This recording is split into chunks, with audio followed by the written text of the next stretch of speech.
Cebu Coast Guard may patawag og tigom uban sa mga shipping companies subay sa sunod-sunod nga mga nahitabong pagkasangad sa mga barko sa Mactan Channel. Samtang balitang bisdak eksklusibong nakasod sa VTMS control system sa Coast Guard District Central Visayas. Si Luan Mirondina sa report.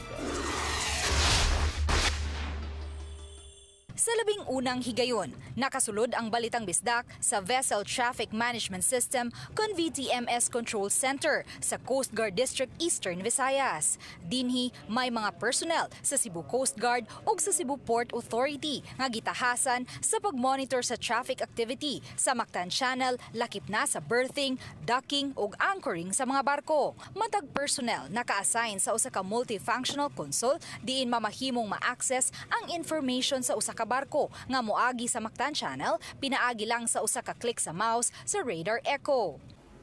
Kung kaniadto pinaagi lang sa radio ang pagpakig-communicate sa mga taga Coast Guard ngadto sa mga vessel operator, karon nga naa na kining VTMS, mas high-tech na ang ilang pamaagi. Pinaagi ni ining VHF, direkta na silang maka-communicate ngadto sa mga vessel operator, makahatag og recommendation ilabi na sa pagdak ug pagdepart sa mga barko ug ma-monitor usab nila ang dagan sa mga barko nga mosulod sa Mactan Channel. So as you can see dito sa ma'am sa screen, makikita nyo may barko dito banda sa may Lawis Ledge, papasok siya. And then if we look at here on the other screen ma'am, may isa ring barko na ma'am na palabas din ng ng channel. So sa ngayon ma'am, kung may BTMS tayo ma'am, dito pa lang ma'am, dito sa Lawis Ledge sa Mitalisay ma'am, kita na natin yung barko na papasok.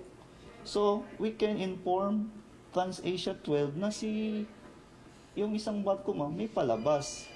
Pebrero ning tuiga, naabot ang naasoy mga ekipo, pinaagi sa grant sa JICA. Apan niadto lang Setyembre kini nahimong fully operational. Matod ni Lieutenant Orly Wong, VTMS manager, nga dako og natampo sa ilang pagmonitor sa kadagatan ang VTMS, ilabi na sa kadaghan sa mga barko nga mag-agian sa Mactan Channel matag adlaw. Apan iyang gitataw nga samtang kabahin sa ilang trabaho ang pag-traffic sa mga barko nga moagi, responsibilidad usab sa mga crew sa barko ang pagsiguro nga malikay sa disgrasya. We are only the ones giving them recommendations and advice in doing the right thing, but it's still the master that has the responsibility in steering the ships to safety. Sa nitabong pagkasangad sa tugboat sa Fortis X sa nakalabayng semana, gitataw ni Lieutenant Wong nga wa man sila magkuwang sa ilang paghatag og giya sa mga tripulante sa naasoing tugboat. Winarn na namin siya na na be careful and then pa rin niya tinuloy pa rin niya na doon dumaan sa lipata. So doon siya na ground.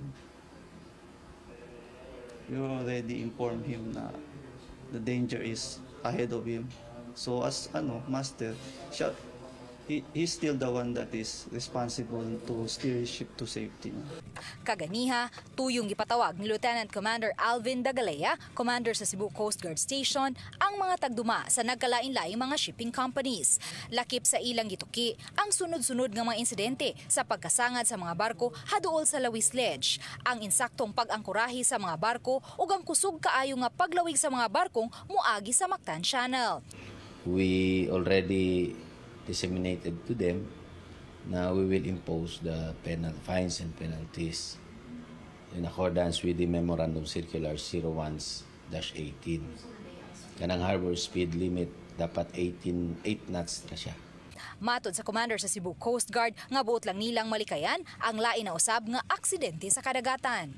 Luan Mirondina, Balitang Bisdak.